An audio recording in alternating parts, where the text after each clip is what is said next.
Do you mind that you're like a little bit in it? Are you okay with that? Okay. And Leanne, I haven't seen you in ages. Hi. Yay. If you're around later today, it's raining, free time, interest, curiosity. We're spending the afternoon here in the studio from 1 to 5, talking about this and how this is a map and a mirror to the self. It's like such good teachings. That's from 1 to 5 today.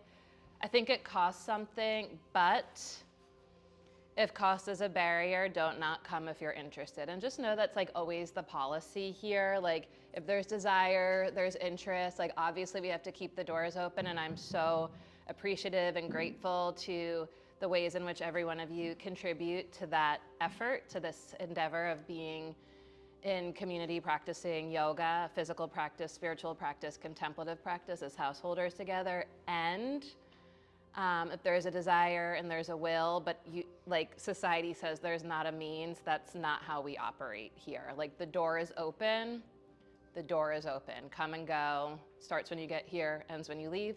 We'll be here from 1 to 5 today, talking about Shiva Nataraja. This is a sacred masculine expression of the divine. But interestingly, has anyone ever wondered, like, is that man, is that a woman, what's going on there? And that's totally the point. If you've ever wondered, that's correct. Welcome. I think we all know each other, and it's nice to see folks back. I think so, but just in case, reminder, everything I offer is an invitation, not an obligation, so feel free to take it or leave it. Interestingly, I met someone out at a fundraiser at Morgan's Pier a few weeks ago who said that he heard that here and really didn't like it. I was like, that's very valuable feedback.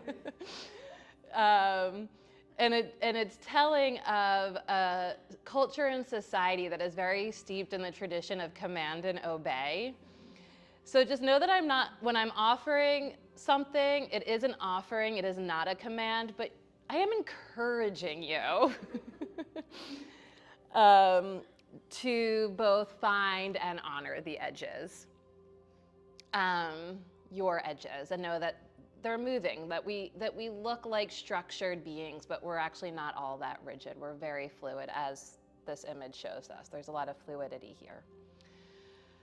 Over the course of the month of June, we've been exploring the chakras. If you've been with me this whole month, I hope that that's been interesting for you in your practice and in your life. There's just a couple more days of June, so I think today and tomorrow is the culmination of this practice. We'll open and end with a guided visualization of each of these energy centers in the body.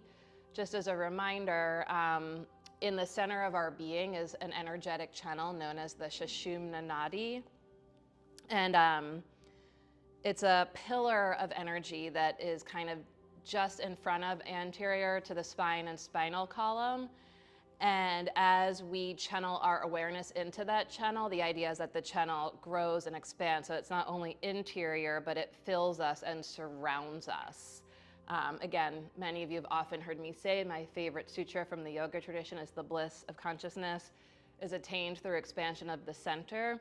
And so much of our physical practice, as you'll hear in the centering and the cueing, is about finding the center and dialing into the center, because we live in a world of distraction and instability that is constantly pulling us out of and off of center. So this is the time we take to come back to center, to seek the center, and ultimately to expand this center. Again, it's called the Sushumna Nadi. It's the central channel. And along this channel there's many different chakra systems in the yoga tradition. The one that is the most popular in the West is the one of the 7 chakras. And so that's the one we've been working with over the month of June. When we do the embodying the 3 queens in August, we'll take a little turn, we'll twist it a little. But these 7 energy centers exist along that central channel. At the base, like in front of your tailbone and the floor of your pelvis is the Muladhara chakra. Its element is earth. Its color is red. And this is the seat and source of our self-preservation, stability, belonging, safety resides here. And you just like hear of those qualities and know that they are intrinsic qualities. And yet when we bring our conscious awareness to the power of that center, they can be cultivated. Like I always think of it as like lately, I haven't always thought of it this way. I've been studying and practicing and working with the chakras for over 20 years probably. So lately I've been thinking about it as like, this is a hardware and we download software. And that's like in our thinking and our view of self and worldview. And so it's like, if you're gonna download, if you need or want more stability, more grounding, more belonging, best to download it in this chakra. Like we want that in every center, but it's going to like really take root here. Does that make sense? So like, then we move up the channel and the red turns to orange, and this becomes like the waters, the fluidity of the lower abdomen, the Swadhisthana chakra. And this is the source and seat of self-gratification. This is where pleasure and enjoyment and desire and creativity reside. And if we want to cultivate those qualities, this is where to download. We rise up the channel to the upper abdomen, the solar plexus, and this is called the Manipura chakra. Its color is yellow, its element is fire, and this is the seat of our self-confidence. This is the source of our willpower, our motivation. We rise up into the realm of the heart. This is called the Anahata chakra. Its element is air, and its color is green, like emerald green, resplendent. And this, of course, is the seat of love, of self-love, compassion, kindness, empathy. And the download I got this month working here is the seat and source of self-regard. So as Mercury goes into retrograde, I think, I haven't like fully unpacked that, so I'm just offering it. But as we go into retrograde, I'm gonna be thinking a lot about self-regard in our yoga practice. So love, lovingness and lovability. We rise up into the throat. This is the Vishuddha chakra. Its element is space, ether. Its color is sky blue, and this is the seat of self-expression. It's the source of clarity and communication, being able to communicate with honesty and ways that contribute to greater harmony. Being able to like speak truth to power. It's voice. It's giving voice to all that is within you. We rise up into the center of the skull between the brows is the Ajna chakra. Its element is light, and its color is indigo. And this is the source, the seat of self-reflective awareness. This is the seat and source of our intuition and our insight. And then we rise up to the crown, to the Sahasrara chakra. It's the hardest one to say, forgive me. And this goes from like violet to pure white light. And this is the seat and source of our sense of connection to something greater, the recognition of the interconnectedness to all that is, sort of the seat of the divine, if you will, or however you want to experience or understand that element of being connected to all that is, the seat of interconnection. And they're intertwined, so they don't work in isolation, they work together, and so much of our physical practices of yoga are meant to really recharge each of these centers so that your yoga practice is helping you feel more secure, stable, grounded, like you are exactly where you belong, so that you're feeling more creative and you can enjoy life, so that you feel confident and motivated and loving and communicative and expressive and insightful and intuitive and connected. Does your yoga make you feel like that? A prayer for that? I hope so. And or how does yoga make you feel is really the question. I'm not here to tell you. Let's begin by making the self and this body as comfortable as humanly possible. You can sit tall, sit back, or lie down.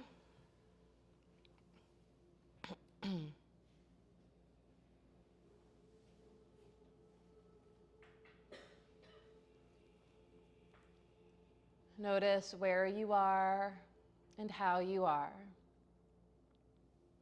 And in that awareness, a moment to receive yourself more fully. To receive more fully the you that you are here and now.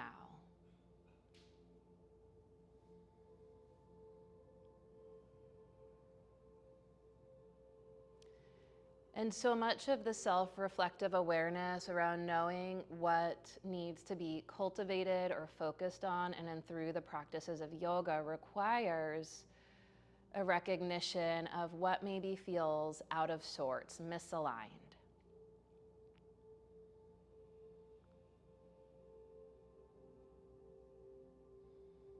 And then this informs the intention, the inspiration, this information that comes from within inspires and informs your practice.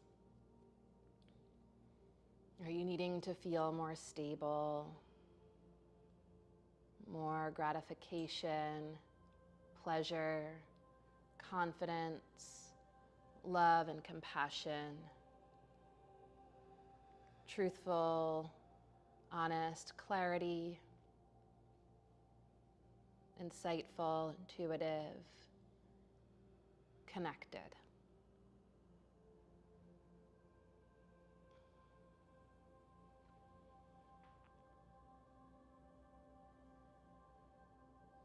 Turn to the breath, and as you inhale, draw the breath in and down. Let it fill you up from base of being to crown.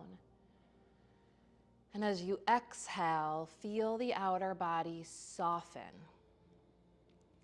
As you inhale, the breath grounds you, it fills you, expands you from inside out. The channel gets longer and more extended and more expansive, and you keep that fullness. And as you exhale, the outer body softens so that the channel inside can expand more with each and every breath. Every inhale, an expansion, every exhale, a softening.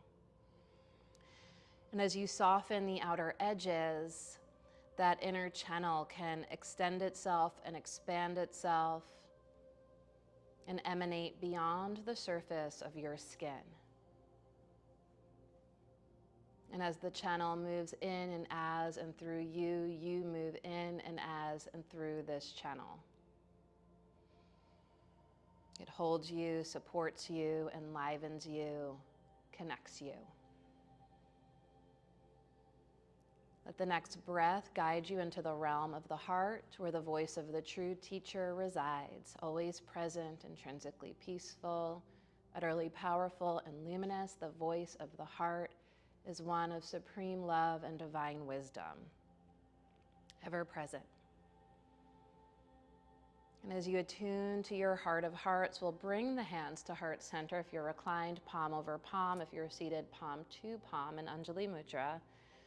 In a moment and a gesture of sincere self-reverence that honors and acknowledges the wisdom of the heart and places it before us as a guide for at least the time we spend together. And together we'll set the tone for today's practice by sharing the voices of our hearts in the sound of an Om. I encourage you to join into the sound, or of course you may just let it wash over you. Deep breath in.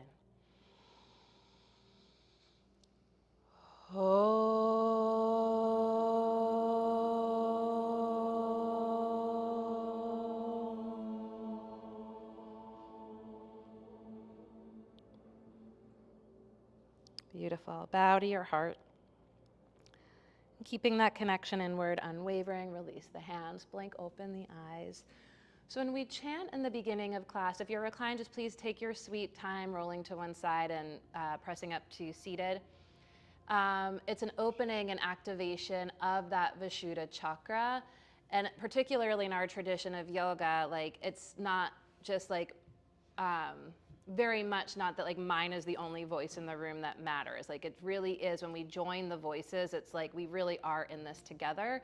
And the Vishuddha chakra is the bridge between like the heart and the mind, and where the mind and heart traverse is on the palate. And so it's like bringing the like all the energy that you hold and carry into the room and repeating the underlying sound of the universe back to itself. So it really is like there's meaning there. And like sometimes I know what it feels like to just want the sound to wash over you. And also like it was beautiful, and just like it doesn't have to, there's no like pitch or rightness to it. It's just like literally an offering of the sound of your heart to the space that fills us and surrounds us. Let's come into tabletop position. Oh. Okay. I'm going to stretch a little bit with you today from the sides. Gigi's like, I think you need to stretch. That's a good point. Oh yeah, Brent, maybe just like scoot back a smidge just so that you have space above you. Yeah, you're in good company right there. Plenty of space in here today.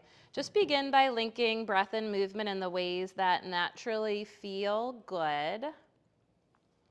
Amy, are you nursing like a shoulder thing out of curiosity? No, why? Am I doing something? No, yeah, your hands are like turned out a lot. I always do that. Okay, yeah, if it feels good. No shoulder or wrist stuff going on though? Okay, no. I'm good with that. Just noticing. Yeah, I'm not correcting.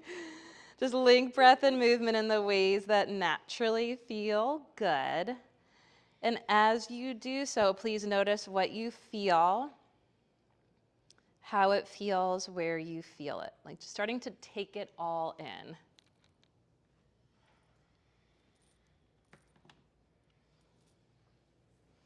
Move in the ways that feel good.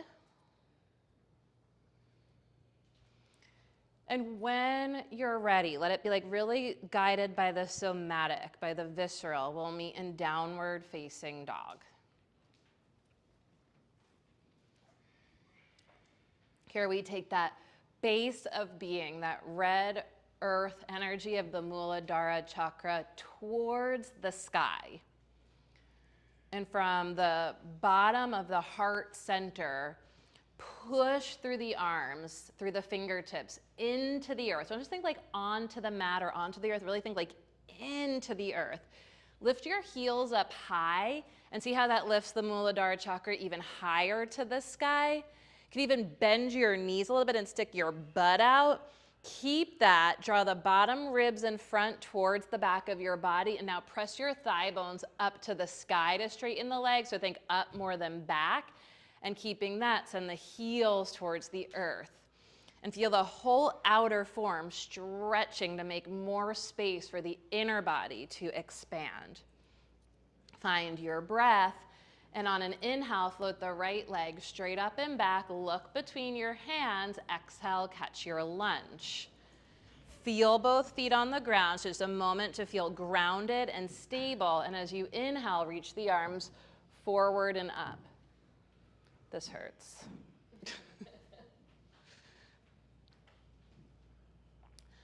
Look for the breath and linking breath and action. As you inhale, lift the back heel to the sky, press the back knee higher to the sky, press the back thigh to the sky.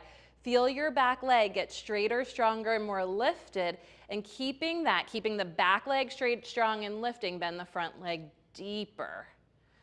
And from the core of your being, from the ground of your being, stretch up through that central channel, through the belly, the heart, the crown, the elbow creases, the fingertips, like you're gonna reach up and hold on to the ceiling and bend the front leg 1 more inch.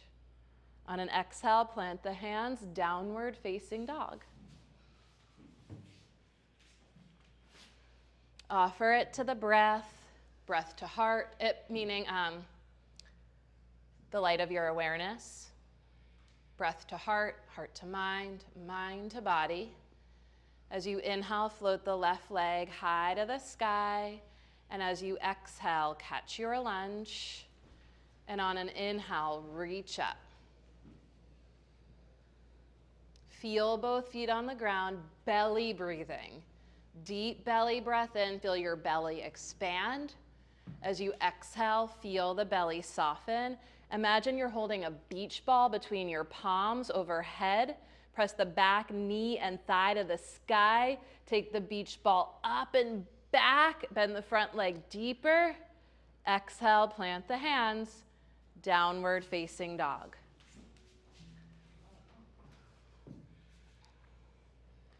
Inhale to plank. We're going to hold the pose, but not hold the breath. Lift your heels up high.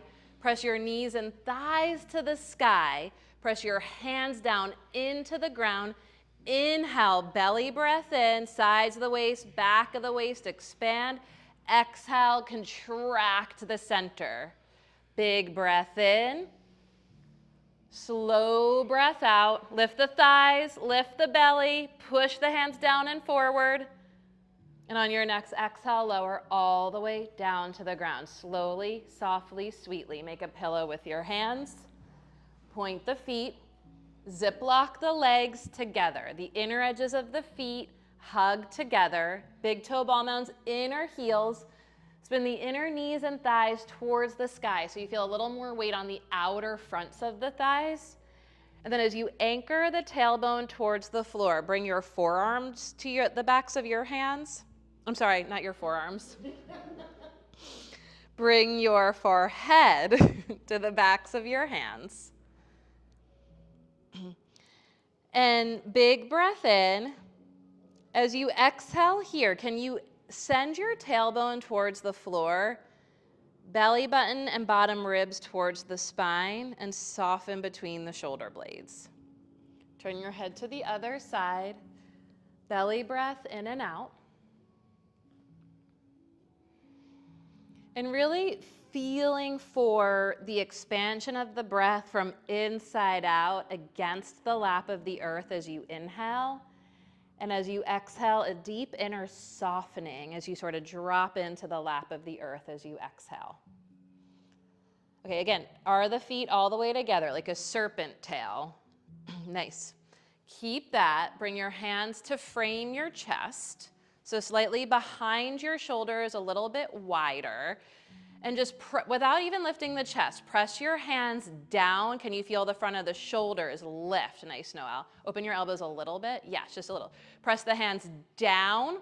Without moving them, hug them towards each other and back towards the feet. And as you press the hands down and back towards the feet, press the tops of the feet down similarly. And with your next inhale, like a slithering little snake, slide the heart forward, up and back. And don't be afraid to kind of like move like a snake does on the inside, like a little slithering action. And as you exhale, lower down. And I invite you to see, like maybe you want to take the hands closer, wider, further back. Sometimes I even like to take the fingertips, if you want to peek up here, like just come high on fingertips. Two legs become one. Tailbone points down, and as I inhale, I kind of slither the way up and back, and slither the way down. I don't even know, can you see the slithering action? I'm kind of like, and slither down. Let's do it like 3 times on the breath. The inhale, slither forward and up. The exhale, slither forward and down. Follow the breath. The tailbone anchors down. That's your root chakra. It's your base of being. You want to stay really grounded there through the legs, like the legs are buried in sand. And then from the depths of your being, you slither up and out through each of those channels. Pause on the next cobra at the top. Take the palate back, the ajna, the center of the skull back, and reach the crown of the head up, up, up, up, up. Exhale, lower down, downward facing dog. Did it just get warmer from that? I love it.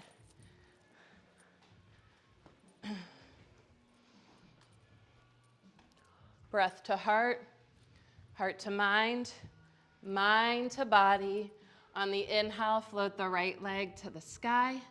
As you exhale, catch your lunge. Back heel to the ground. Inhale, warrior two.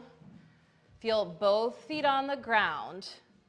Connect to your stability from the core of your pelvis, root into the earth. From the earth, hug the feet towards each other and feel that energy rise up the legs. Reach straight back so that you're not leaning over your front leg. Turn your right palm up. And as you inhale, reach the right palm up and back. Reach the left fingertips down the back of the left leg. Bend the front leg a little deeper. Hug the front heel in. Guide the inner thigh open. Inhale through warrior two. Exhale, extended side angle. Forearm to thigh, reach the left arm overhead. Keep lifting the back thigh up and back, up and back. And as the back thigh lifts up and back, you can take the top of the front thigh towards the front heel. Is it okay to touch? Yeah. Okay. This is, yeah, stick your butt out. Yes. Feel the difference? Now we're going to keep this and bend the front leg. Gorgeous. I'm going to let go. Great. Inhale, warrior two. Push the front leg straight. Exhale for triangle pose.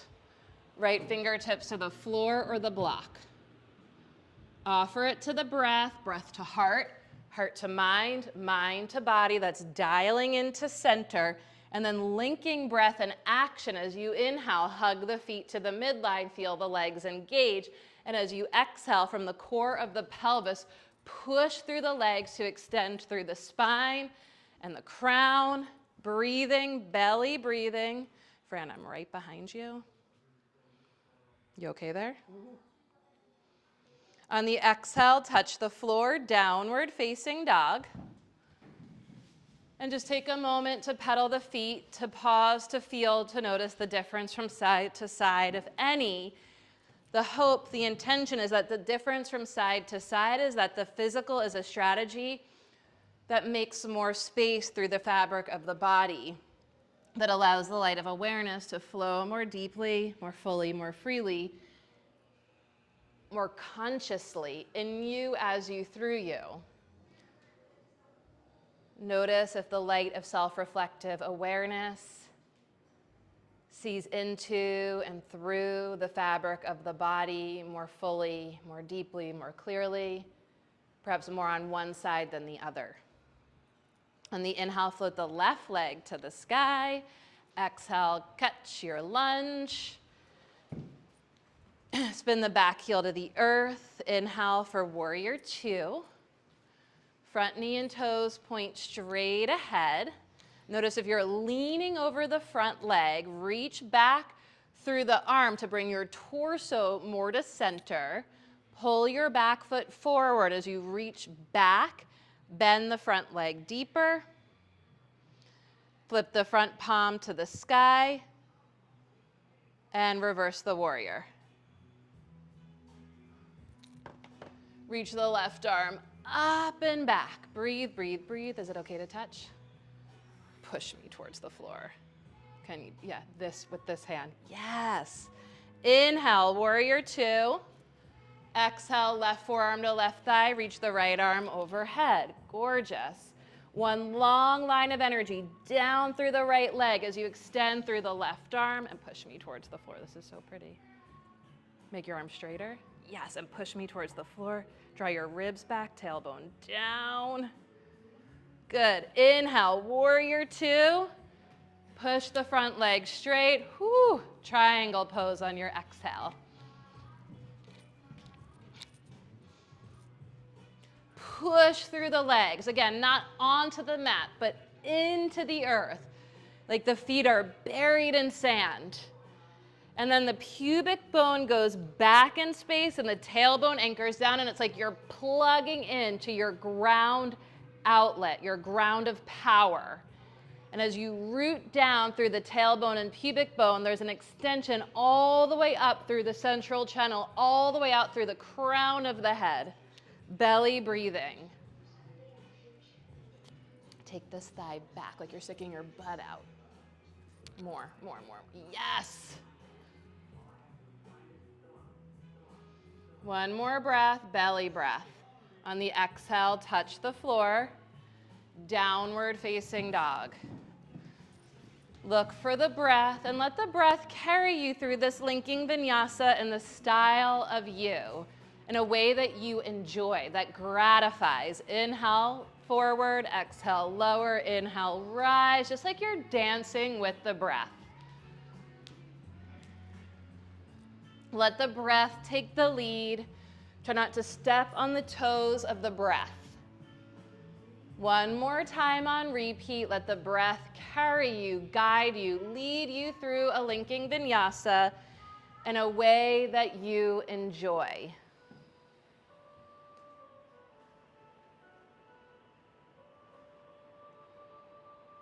We'll meet in downward dog. Take your time. On the inhale, float your right leg to the sky. Exhale, catch the lunge.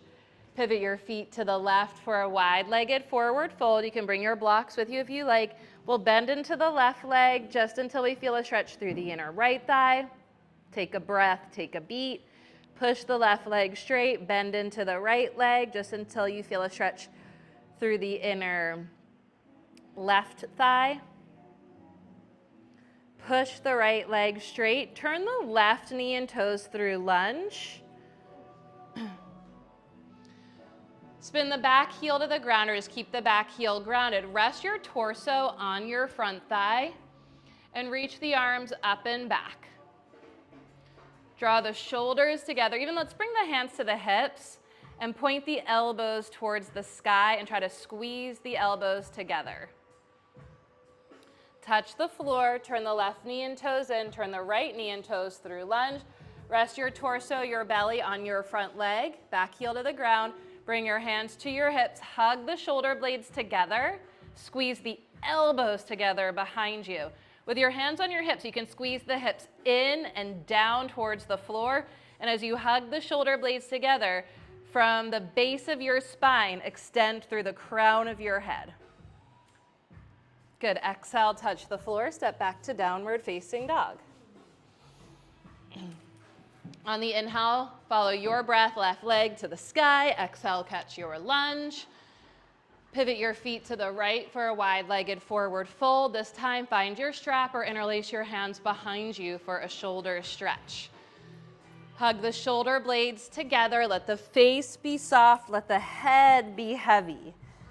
Ground the tailbone towards the earth, and then let the spine extend vertebra by vertebra, weighty chakra by chakra through the crown, all the way to the earth. Keep the hands interlaced or hold the strap. Gently turn the, not gently, but like not gentle. Carefully, how about carefully turn the right knee and toes through lunge and bow inside the right leg, crown of the head towards the earth, inside the right foot.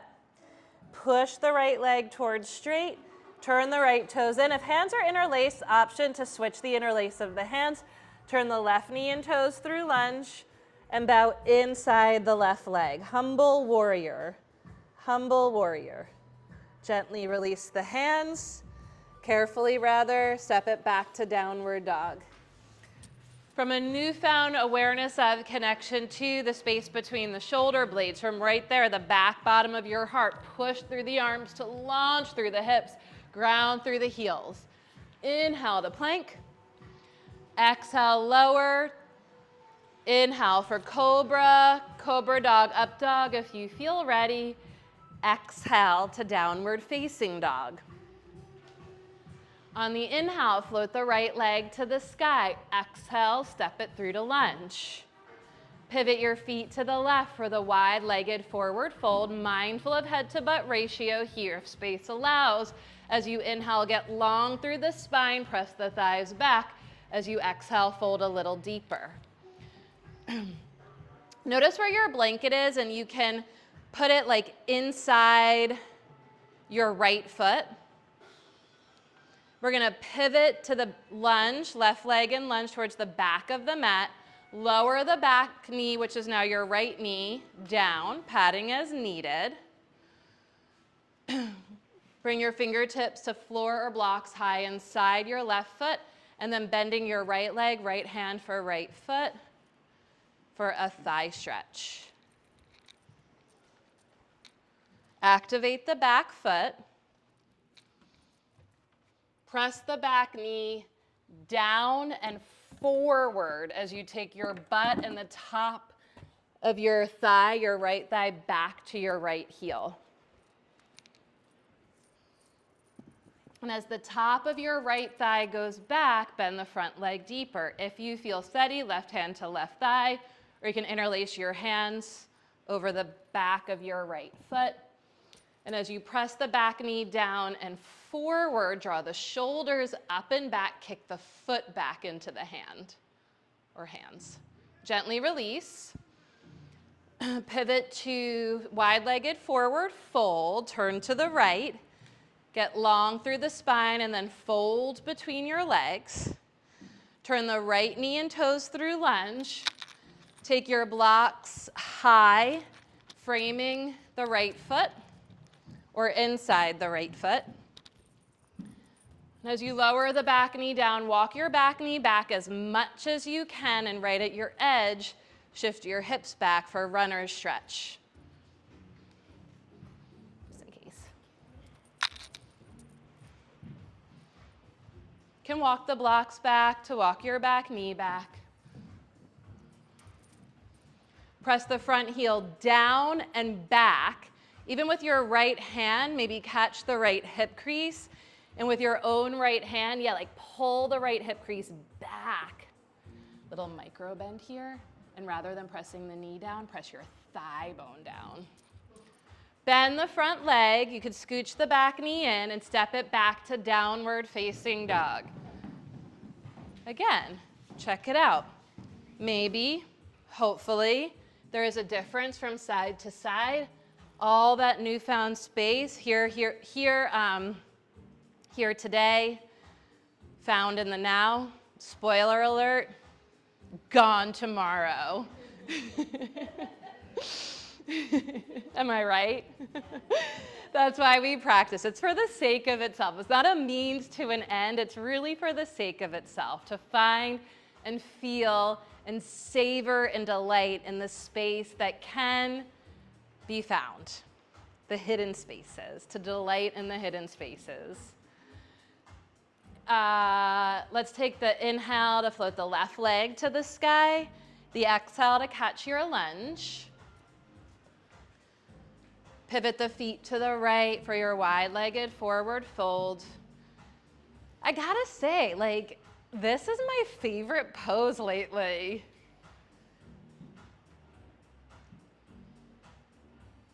This is like the mint chocolate chip of of yoga poses. Let the heels be heavy, but tip a little bit more into the balls of your feet. Try not to grip the toes. A little bend in the legs. And as you lean into the balls of your feet, rather than pressing your knees back, try to press your thigh bones back. And then when the knees unlock and the thigh bones press back, notice there's a space for the tailbone to anchor down into, as though the root chakra itself had a rope with an anchor. And you can drop that tailbone, anchor it to the earth. And when you do that, your spine is elastic. It's like holding one end of an elastic band, the tailbone anchored to the earth, and then the whole spine can extend, can stretch.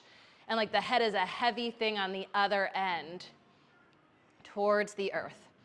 We'll turn the right knee and toes through lunge. Is that true? Yeah. Lower the back knee down. We're going to do the thigh stretch here on the left leg now. Thigh stretch on the left leg. This one's weird. Bend the back leg, left hand for left foot. If you feel steady, right hand to right thigh.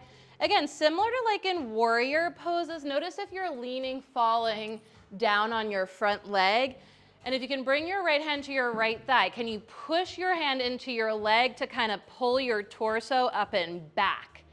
And then the back knee down and forward. Everyone, activate your back foot. Stretch the light of awareness from the third eye all the way into that back foot, what can't be seen but can be felt. And can you turn your toes, the left foot, more to the left, more to the left? Yes, now pull the back knee forward. Draw the shoulders up and back, the crown up and back, And maybe with your right hand, reach for the left foot as well. When right hand goes for left foot's gonna wanna turn to the right. It's interesting that happens. It's like looking in the rear view mirror and like not staying in your lane. Can you reach back with the right hand but keep turning the left foot to the left? Isn't that cool? One more belly breath there. Gently release. Lift the back knee and thigh to the sky. Walk the hands to the left. Pivot into the wide-legged forward fold. Savor it in the style of you. Sometimes I like to hold the calves or the shins and pull the calves forward, hug the shoulder blades together, and then press the thighs back. Belly breath. Wherever you are, however you choose to be, offer it to the deepest, fullest, direct experience of the breath in and as the body. Gently release. Turn the left knee and toes through lunge. Bring your blocks. Lower the back knee down, walk the blocks back. To walk the back knee back, we'll send the hips back for runner stretch or half Hanuman or full Hanuman if you can't resist. You do you. In the style of you.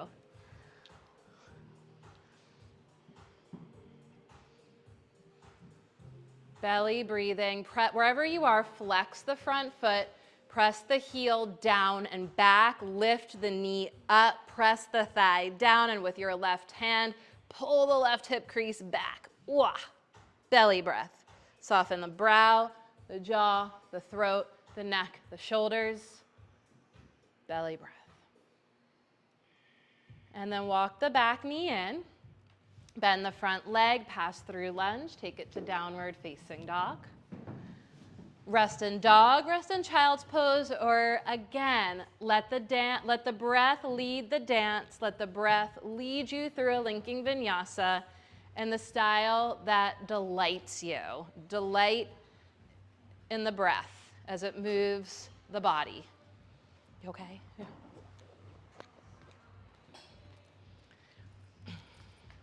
We'll meet in downward dog. Find your breath. As you inhale, float the right leg to the sky. Exhale, catch your lunge. Right knee and toes point straight ahead. Inhale, reach the arms up. As you exhale, big step forward to balance, cross ankle over thigh. Sit deep into pigeon chair, like the seated teacher, Dakshinamurti. As you sit back, you root through the standing leg. Hug the standing heel in and pull the left shin a little to the left and tack the left hip crease back, sit a little deeper. Inhale to rise out of the seat with your left hand. Find the left foot behind you. Draw the left shoulder up and back. As you exhale, hinge halfway forward. The standing leg is straight without being locked. Bend the standing knee as needed to unlock it. And then receive the movement, the instability in the standing foot and leg. The balance, the stability is not the absence of imbalance, of instability. The more we receive and embrace the instability, the imbalance, the more stable and balanced we become. Step back to lunge, big breath in, both feet on the ground. Exhale, plant the hands, downward dog. Woo.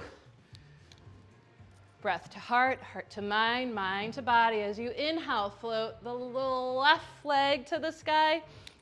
Exhale, catch your lunge. Inhale, follow your breath, not my voice. Crescent lunge. Exhale, big step forward. Pause. Let there be movement. Try not to be rigid, be fluid, sit deep. Take the butt back as you reach forward. Root through the standing heel. Think outer heel, big toe ball mound. And as you hug the left heel in, guide the left knee open and pull the right shin and right knee to the right and tack the right knee, the right thigh, the right hip, back. Inhale to rise.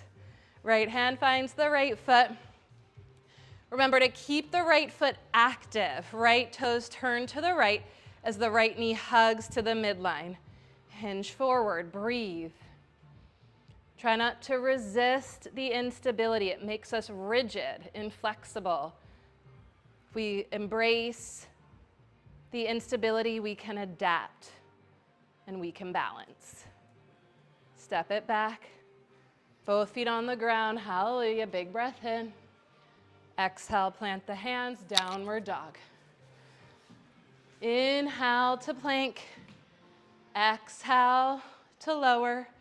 Inhale, cobra, cobra dog or up dog. Zip the legs together behind you and press the feet down into the core of the earth. Press the hands down and back.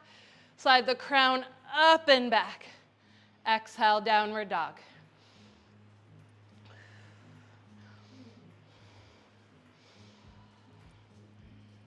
Does everyone have a strap? No? I got you. The bottom of a breath, let's step, walk, hop, or float forward to the top of the mat. Take a moment to fold over your legs and bow to your heart. Bow to the voice of the heart, the voice of the true teacher, always present, intrinsically peaceful, utterly powerful and luminous. And as you root through the legs into the earth and connect to the heart, look for the breath. Stay rooted to the earth and connected to the heart. And as you inhale, reach the arms up and out and high to the sky, standing tall mountain. Root through the legs as you reach through the fingertips. Breathe here, standing tall mountain, Urdhva Hastasana. From the pelvic floor, the Muladhara chakra, root through the legs into the earth. Be like a pillar. Swadhisthana, the orange waters of the lower belly, fluid, creative. The solar plexus, the upper abdomen, yellow, fire. Confident, willful, motivated. Up into the rib cage, the realm of the heart, loving, compassionate. Up through the neck, through the throat. Expressive and communicative, honest and clear, up into the dome of the skull. Insightful, intuitive, reflective, and aware. All the way up through the crown, through the fingertips, connected, interconnected. And then like you're pulling energy down through the fingertips, the arms, the crown, the skull, the throat, the heart, the upper abdomen, the lower abdomen, the floor of the pelvis, through the legs. Grounded, grounded, connected, powerful energy. Hands to heart, the bridge between the upper and lower chakras, the upper and lower power. Okay, we're gonna go to the wall. Can we do that? Larry does that, right? Find a spot at the wall. Is it hot? Those are called warm-ups. Now we're gonna play. I'll give us a degree. Yeah, it got hot in here. Way to work. You want some air conditioning? Who knew that just standing tall, right? It's like a Brene Brown power pose for yoga. My power pose. Sorry, am I in the way? My philosophy teacher, Douglas Brooks, always used to say, maybe he still says it, it's just been a while since I've studied with him, the number one rule in yoga, amuse yourself. The divine is always given to play. Like we are because the divine delights in itself. Out of the divine's own delight, it embodies. We are the delight of the divine. It's like amuse yourself. It's a good reminder in like these times like this. It's not a bypass. Okay. Let's have a strap, if you don't already. I think I brought the straps up. They're right by Camden. Strap if you don't already.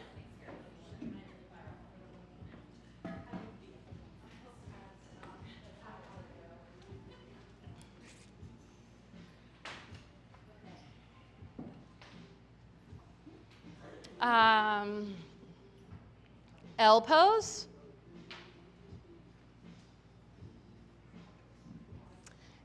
L pose is hands on, I'll talk you through it. It's hands on the floor, feet on the wall. It's a stage 1 inversion that's actually harder than handstand itself. If handstand is in your practice and you know it and love it and would just rather do handstand, that is totally fine with me. But know that I'm intentionally choosing L pose because I want it to be a little more conditioning on the arms. So do handstand if you prefer to do handstand, but I'm going to talk you through L pose. And if you're not inverting for any reason whatsoever, any reason's a good reason, but particularly like high blood pressure, menstruating, just don't fucking feel like it. You could either do legs up the wall, which is still considered an inversion, or malasana is great if it's like constipated or menstrual related. Malasana, or anything of your choosing. Otherwise, we're gonna come into all fours position with the hands on the floor and the feet at the wall. Hands on the floor, feet at the wall. And Amy, I think for this, where did Amy go? Oh, right here. Index fingers parallel for this one, just to see how it feels, but I want no pain. If it bothers you, we'll go back. I just, for the sustainability and longevity of the Urdhva, I want to see how this feels for you. Big breath in, shrug your shoulders. That will feel weird. And then right between the shoulder blades, soften a little so that you're not so like shruggy up there, but try not to drop the shoulders when you soften. Lift the knees and hips up to the sky. It's like a tight downward dog. It feels like a downward dog that's too small. We're gonna lift one foot, just one foot, hip height. Shosh, lower the foot down. Shoshi, lower the foot down. Not the knee, just the foot. So that, like, it should feel like your butt could touch your heel. Like your butt could touch your heel. So bring this foot like right here. This foot, can you bring it down to here? And then lift the other foot to meet it and push your leg straight. Nice. Walk your feet down, down, down, down, down, and push your leg straight, push your arm straight. Yes. Yes, push your leg straight, push your arm straight. Push your leg straight, push your arm straight, and breathe. Walk your feet down. Yes, push your leg straight, arm straight, arm straight, and rest. Woo! It's harder than handstand. Because of the physics. So because you still have so much weight going towards the floor. Isn't that wild? This will make you strong. This will make you strong. And then eventually, like in like the krama and the sequence and the unfolding of the flower, being upside down, because being upside down is scary.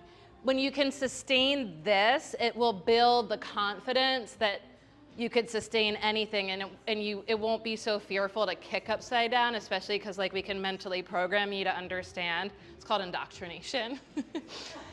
That like if you like the physics is that handstand is easier than L pose. So you just want to start to feel like strong and clear and confident in L pose. We're just doing it as a warm up for Urdhva Dhanurasana, not actually for handstand.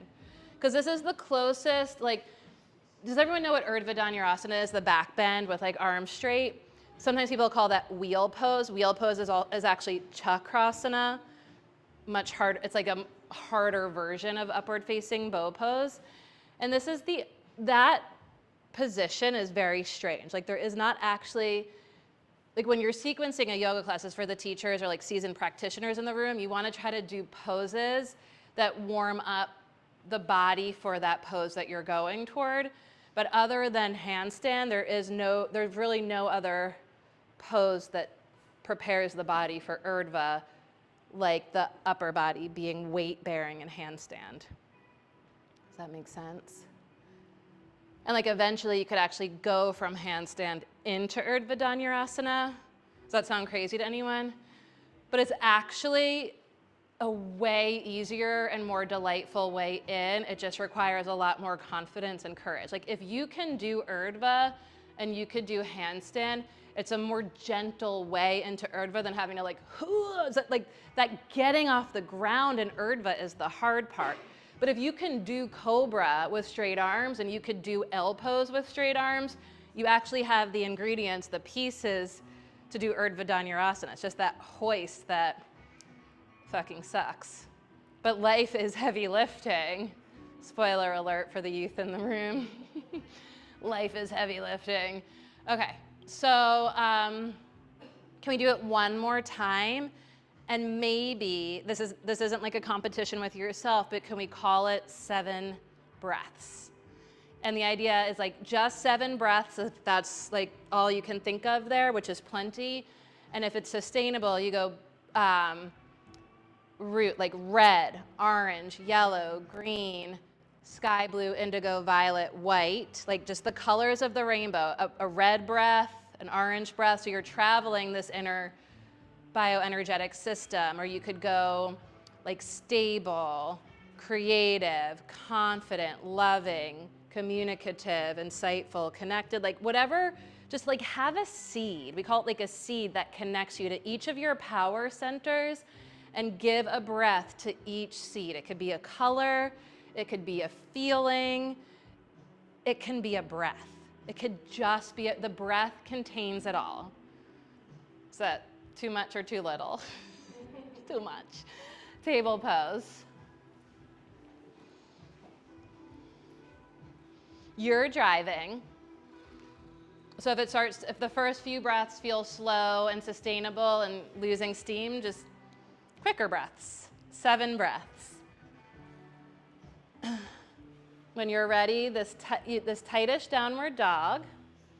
1 foot hip height, other foot meets, push the feet through the wall, arms straight, legs straight. Arms straight. You might have to go a little closer to the wall, Amy. Maybe, or is it the hand thing? It's not the hand. Okay. Slipping off the wall.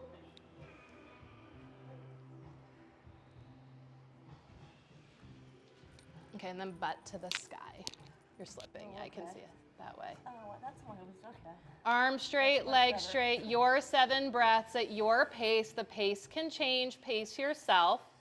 There is no right or wrong here. There is just being and doing. And when you're ready, you can rest in child's pose.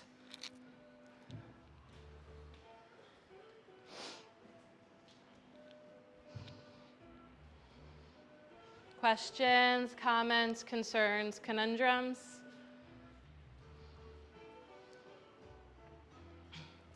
Yeah.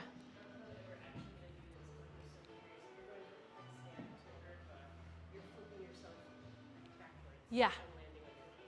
Well, I like to do it at the wall. I mean, I with maturity have discerned not to do it that way, although many yogis can and do, just in the center of the room.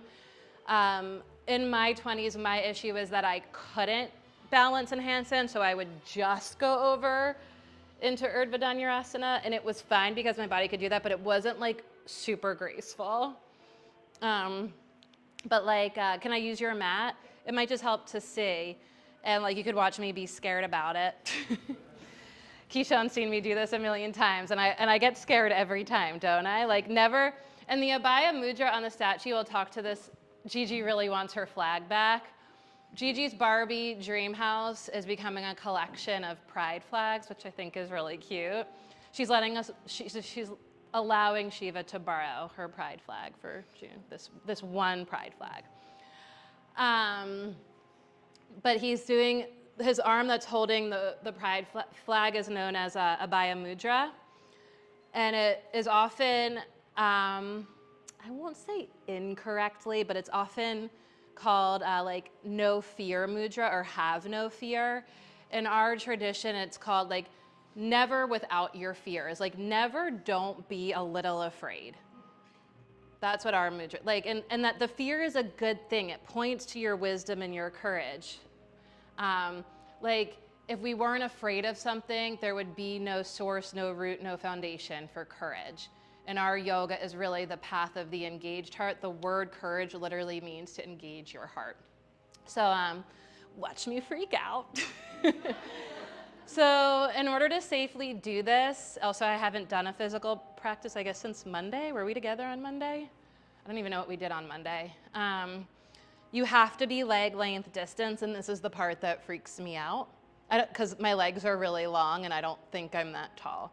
So I'm going leg length distance, and then I have to put my hands right there. Drink some water, catch your breath. We'll call this a warm-up. And then when I kick to the wall, or to this, just straight up to handstand for like the yogis that can balance, I have to trust that the wall is gonna be there. So I can already tell based on my distance from the wall that I was scared and I went closer, because I should be leg length distance.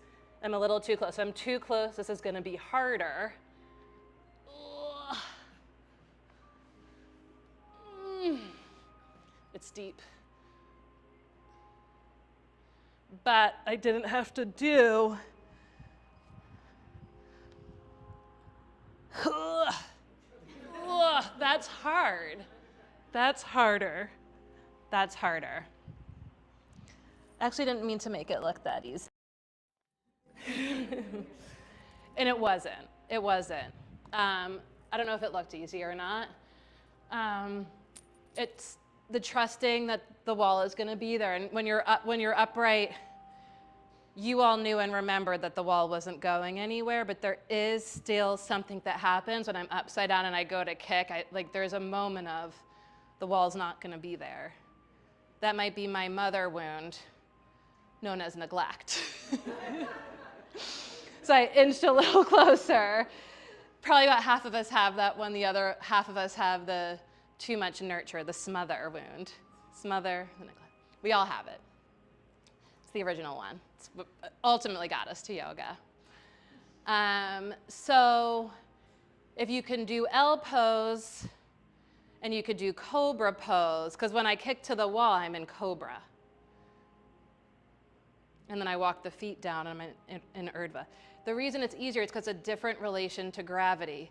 It's easier, as we know, to go down into gravity than it is to get up, right? We learn that, we don't remember learning to walk, but if you watch a kid learn to walk, that shit is hard.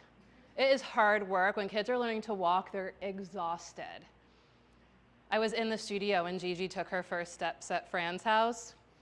I have the video, and I'm pretty sure it was like the BLM protests were on the TV in the background, and we're like, walk, and she like gets up, and there's like this protest in the background, and she's like, and you just hear mom like, ah! And I was like, I missed it. But like, we need to have that ability to like get up off the ground, to push. It's harder than falling down. So now we're gonna push, okay? We'll take the blocks on angles. It's gonna be easier on these floorboards than at the brick wall, so just be mindful of that. The blocks will be on angles like this. You wanna make sure they feel really stable, like they're unwavering, okay? You really want the blocks to feel stable. And then you're gonna take your strap and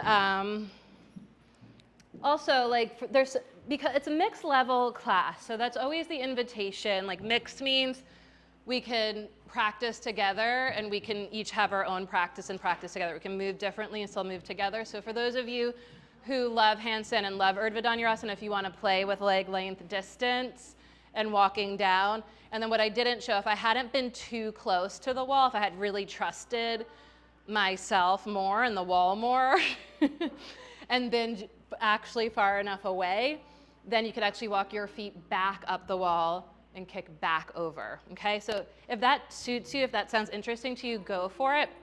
Everyone else, you're gonna have your blocks on the angle, make sure they feel really stable, as wide as the mat. And then we're gonna loop the strap. I'm gonna just do this and then you'll have to make it a little tighter. Around the thighs. And this is nice because it's like instead of holding the block between the legs, which is really essential for low back stuff, but it can cause a little rigidity, which takes away from like the freedom of expression of the pose. You'll lasso, sort of bind your thighs together.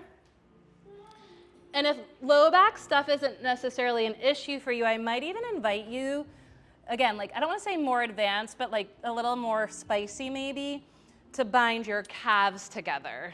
Okay, so option to do calves or thighs. My calves might actually be your thighs. And then you're gonna come to lay down with your head between the blocks.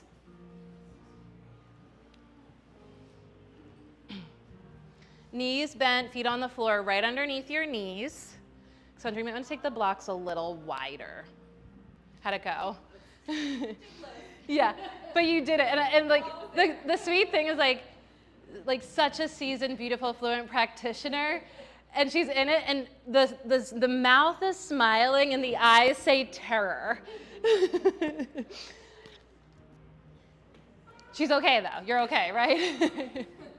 I'm like, I saw terror and smile. Okay, head between the blocks. Take your blocks a smidge wider, my love, just like as wide as the mat. You need to give yourself a little space here. And then your head's gonna go between the blocks, knees bent, feet on the floor. Stand through your legs, lift through your hips. So you're in like bridge pose. The fingers point towards the earth, yeah, towards the mat. And as you lift your hips up, push into the blocks to come to the crown of your head. Good. Yes, and now push through your legs and push through the blocks. Try to go arms straight, legs straight, legs straight, legs straight, legs straight. And rest. We'll take questions. Amy, the strap was too tight. Yeah, do it at your thighs. And then when you come down, enjoy the rhythmic beating of your heart. Like, whoa. That's heavy lifting. That's heavy lifting. That is literally lifting the entire weight of your being, which is so much more than meets the eye. Am I right? The entirety of the weight of your being into a back bend. Questions, comments? Yeah. They do. And they need not to. They need not to. Okay, let's try it. Let's try doing it on tiptoes this time. Can we try that? Try doing it on tiptoes. And on tiptoes, really try to keep your knees together. Knees together. Just an experiment. Hands to the blocks. Find your breath. Stand through your feet, hips up. That's called bridge pose. You could stay right here. Lift the heels up. Come to the crown of your head, lift your heels up, lift your heels. Think tiptoes, hug the knees in as the heels lift. And now push through the balls of your feet. Think arms straight, legs straight. Arms straight, legs straight. Look for your heels. Lift your heels up and look for your heels. And rest. Also, yeah, you can walk your feet. You're walking your feet too close in. Walk, but take your head more to the wall. Head to the wall. Like crown of the head can touch the wall. Okay?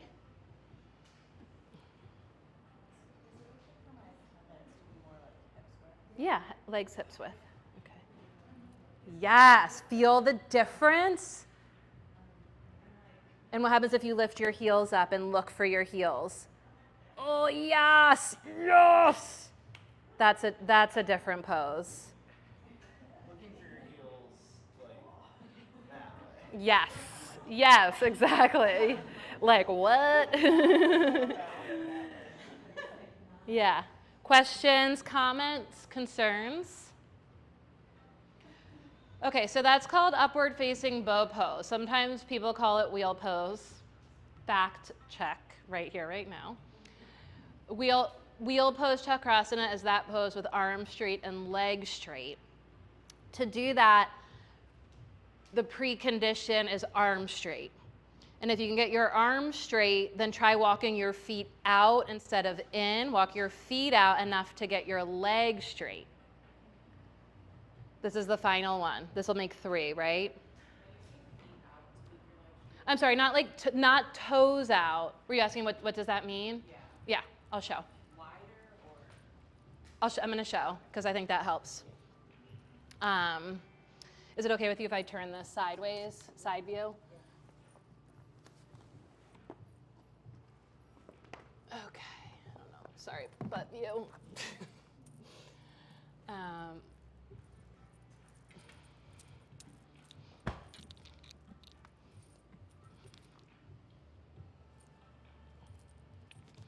Good thing I did that handstand warm up. Okay, so are my arms straight? Are my arms vertical? No. So I need to walk my feet in to get the arms straight and vertical. Now, do they seem more vertical? Now that the arms are straight and vertical, I'm gonna walk my feet towards that way. Oh. Are the arms straight? Yeah. Oh, God. Yeah. Oh. Bliss. So walk the feet away. First, walk the feet towards the hands to get the arms straight and vertical. Then keep the arms straight and vertical, then walk the feet away from the hands. That's what I mean by out. That's not clear, right? Walk the feet away from the hands to push the legs towards straight. And that was not 7 breaths. That was like a hit. But how about this? Bridge pose, supported bridge pose, Urdhva Dhanurasana towards Chakrasana, from the ground or from handstand, in the style of you, in the way that adorns you, in the way that delights you. But can you be in the delight for 7 breaths? Can we sustain the enjoyment for 7 breaths? Give yourself 7 breaths in a version that adorns you. 7-ish.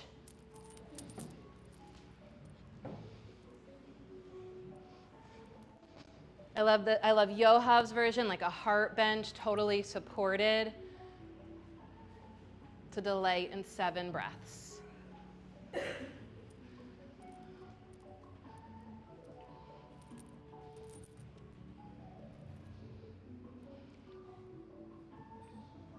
Danny, it's always a little further than you think for what that's worth. You have long legs.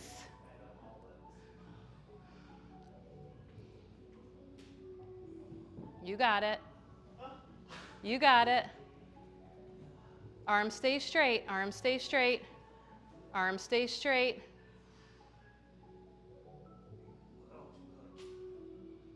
You want to come back over?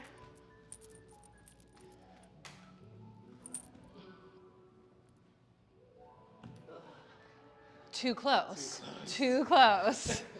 It felt so far. The smile and the terror, though, that is the beauty of it. When we can be terrified and laugh at the same time, that really is something that translates into our day-to-day lives in very meaningful ways.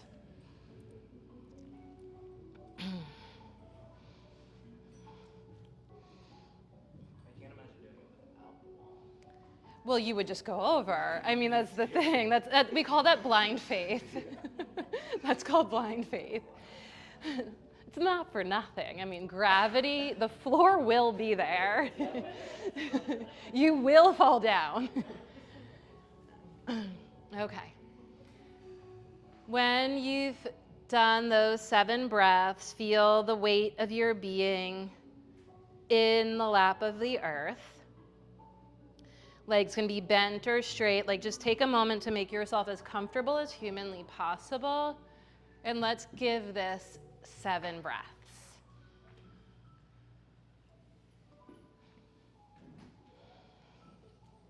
Trace the in-breath from bottom to top. Trace the out-breath from top to bottom.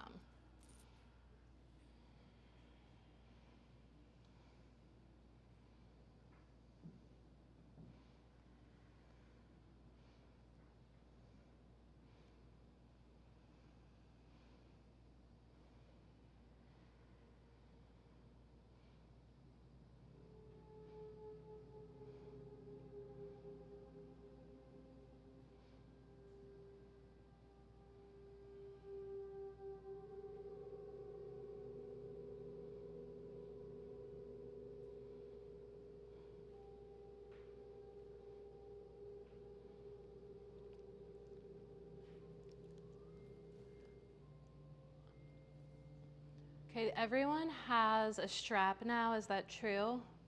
Okay.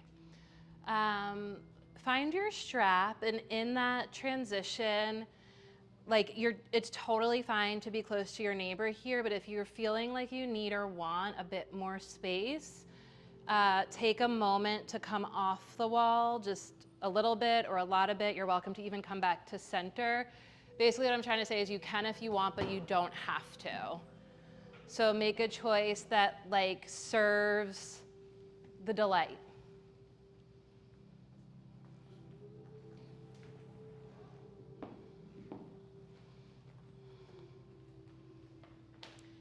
And then we're gonna stretch the legs out long.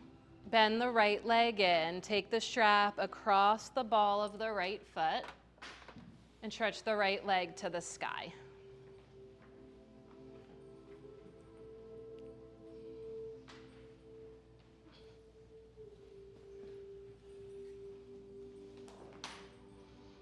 Just take a moment to let everyone arrive here, both legs straight.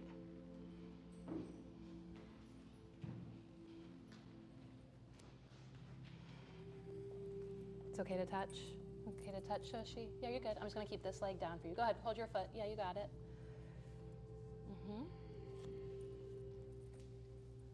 And it's okay to touch. We're gonna take both sides of the strap into the right hand and just know like your neighbor is coming over. Your neighbor is coming over. It's totally fine. Do not have to clean the house. Slowly open the right leg out to the right. It's totally fine if it's a little messy. They are not looking. They do not give a shit. They just need a little space. Stay grounded in your space. That means the bottom leg is really pressing down. Belly breath. On the inhale, bring the leg up through center. Switch hands, going to the other neighbors. Feels a little different. Flex both feet. Press your bottom knee down and back with your, your right hand. Tack your right hip crease towards your bottom foot. You can roll. Give it a roll. Yeah, give it a roll. You okay there? Mm-hmm. And then press back into my hand. Press into me. Yeah, does that feel a little different? Mm-hmm. Belly breathing.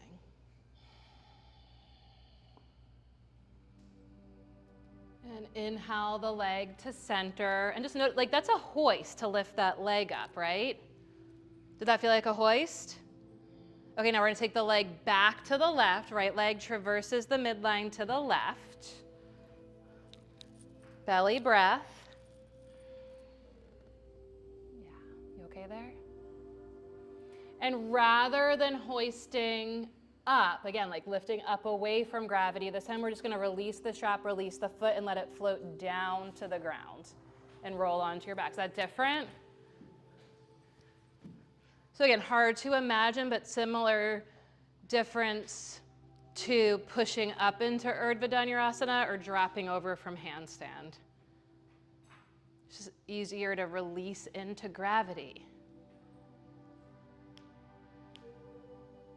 Come back to center, sort it out. When you're ready, bend the left leg in, take the strap across the ball of the left foot.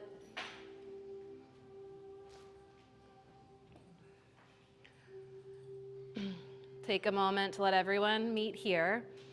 So I think in today's final guided meditation in Shavasana, I'm gonna use very simple words for each of the points. It got really elaborate over the last few weeks, but I'm just gonna plant simple phrases in each of those centers. I hope that's okay with everyone. And feel free to tune in or tune out. Take both sides of the strap in the left hand. Open the left leg out to the left. Your neighbors are coming over. And also, like, don't be afraid to barge in. Just get in there. We're all here for the same thing. Like, just be a good neighbor. It's just a moment. Like, take a breath. Inhale to center. I don't know if it's unusual, but like, I I love a barge in. Like I always say, like, my door is always open. Switch hands, take the leg across the midline.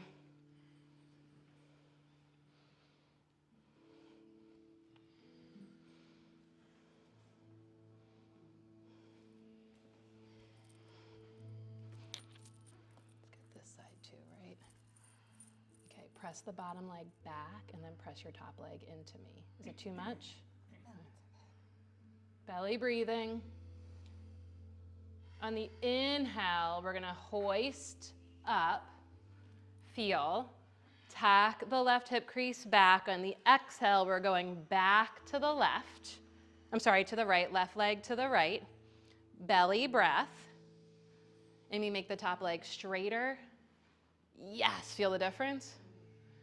And on the exhale, float it down, just like release and roll onto your back.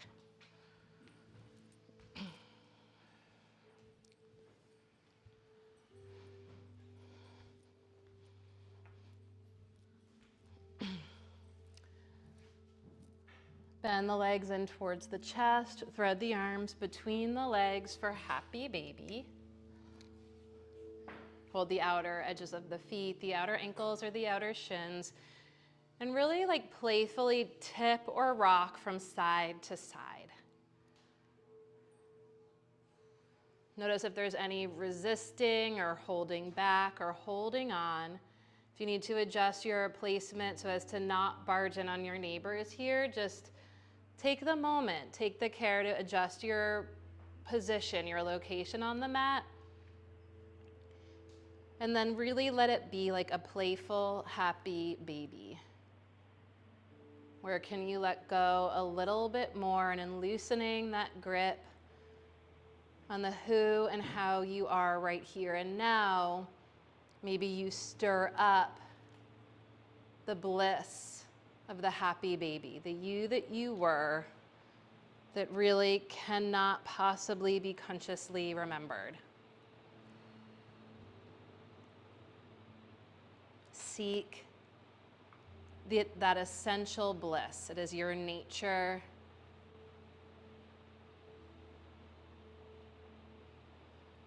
The happy baby. A nod, an acknowledgement to the you that you can't remember that is essential. Scan your body with your awareness now and see if there's any final poses, movements, or postures that you need or want to make in order to feel completely prepared to fully relax. You can roll to one side, come up, move your mat off the wall. You could flip it around so that you could press your feet into the wall. That can have like a very nice grounding effect. If you're ever feeling like really in a transition, destabilized, you could always do your Shavasana with feet pressing into the wall and or a blanket or a stack of weighted blankets over the tops of your thighs. Helps you just ground and stabilize. And then if you really just want a full release, a letting go, a dissolution, then you want to move into a space where you can fully spread out and make sure there is like no props in your way. Nothing that your energy field would bump into. Prepare yourself for something that will look like stillness. Add or remove layers, add or remove props, let your hair down.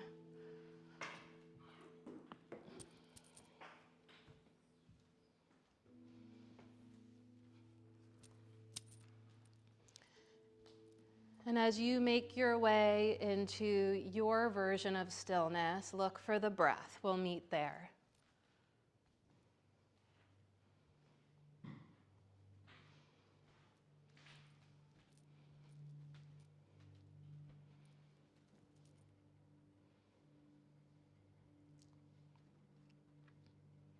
Notice the breath.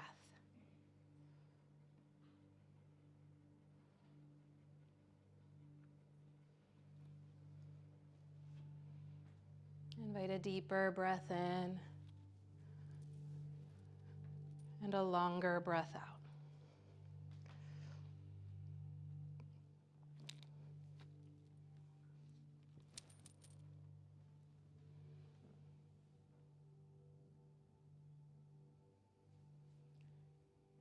if and when you drift away, trust, have faith in the breath. It remains.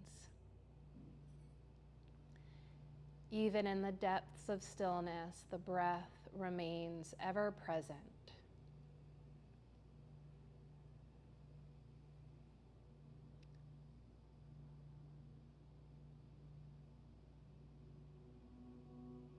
You can always come back to the breath, to the energy that fills us, surrounds us, enlivens us, connects us to ourselves and each other and all that is. It is a true gift. The breath is the gift of life. The true meaning of a gift, we didn't earn it, we didn't deserve it, and we can't give it back. It is a gift.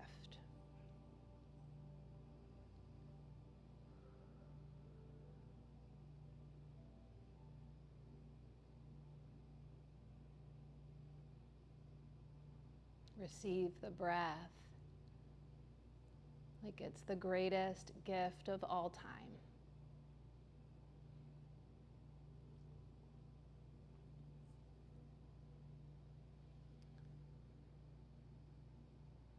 Bring your awareness to the tip of your tailbone, the base of the spine, the pelvic floor.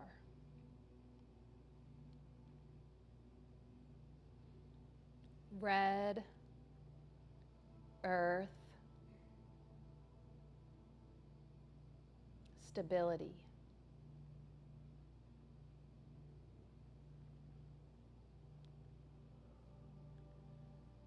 Bring your awareness to the lower abdomen, the belly. Orange, water, creativity.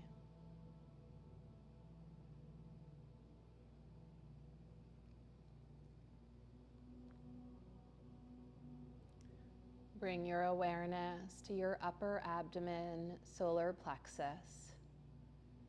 Yellow, fire, willpower.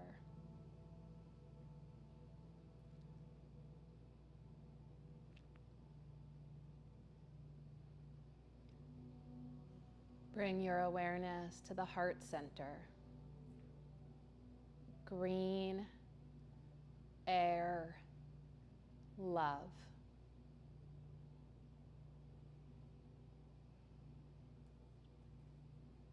Bring your awareness to the throat. Ether, sky blue, sound, voice.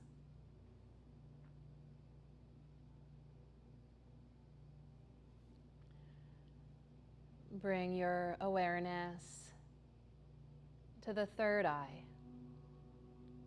inside the skull between the brow.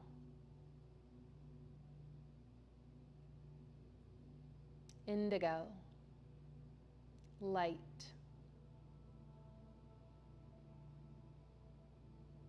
Insight and intuition.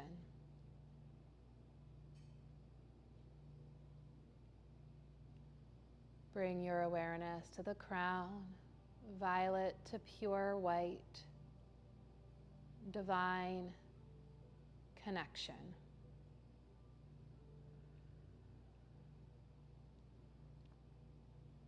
And we ground the energy of the divine through the seat of interconnection, through the seat of self-reflective awareness, through the seat of truthful self-expression, through the seat of compassion, through the seat of courage and confidence, through the seat of pleasure and enjoyment, into the seat where we belong, in the root, in the ground of being, where again we find we are intricately interwoven and interconnected. a resplendent thread, storyline, and the exquisite fabric of life in the tapestry of the universe.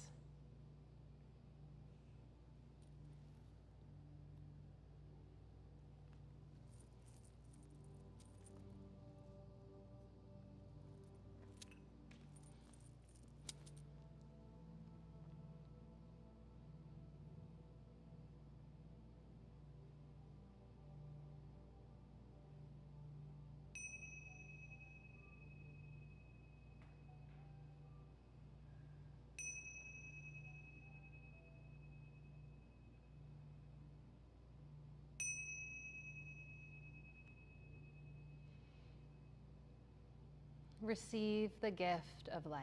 Invite a deeper breath in, take it to heart, and from the heart, offer it back out. As you deepen the breath deepens you. You're in this gift of embodiment. Let the spirit that you are awaken the body that you have, wiggling toes and fingers, stretching arms and legs in the ways that naturally feel good, that you enjoy and delight in. And as the spirit that you are awakens the body that you have, let the body that you have embrace the spirit that you are and affirm and adorn the spirit that you are. Literally wrapping yourself around yourself, for this is and you are the gift of life. When you're ready, bend your legs, feel your feet on the ground, take a moment to call yourself down to earth, back to reality. A moment to visualize the ways in which you stretch yourself, this practice of yoga, this gift of life into the activities of your daily life. In so doing, bringing more beauty, more goodness, more heartfelt offering to those in the world around you. Imagine that. See that. When you feel ready, gently roll to one side. Press through strong arms. Find your way into a comfortable seated posture with the eyes closed and the hands folded before the heart in Anjali Mudra. And a final sincere gesture of self-regard, of self-reverence that acknowledges and honors the voice of the heart, and that consciously and courageously and generously places this aspect of ourselves before us as a guide and an offering in all we do. In so doing, bringing far more beauty to those in the world around us. As you bow to your heart, with all my heart I bow to each and every one of you. I thank you so much for your presence and for this practice. And more than anything, and as always, I thank every single one of you for all that you are and all that you do every single day of this life. Thanks, everyone. Thanks, y'all.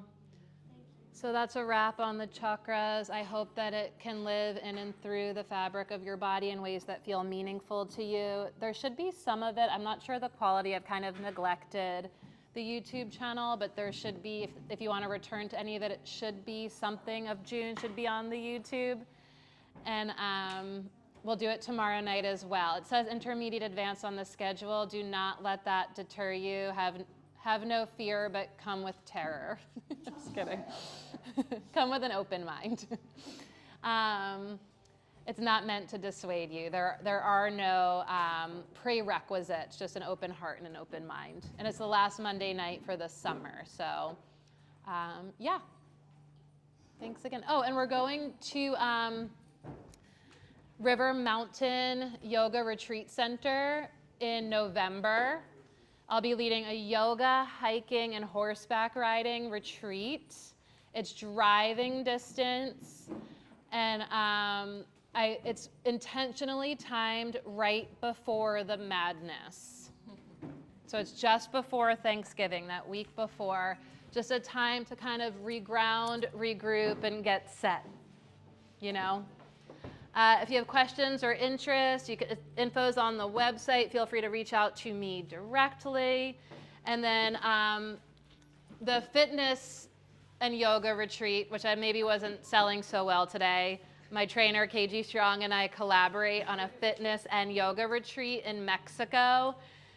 There is not many spaces left. So if you're thinking about Mexico with us in February, do claim your spot because that one is selling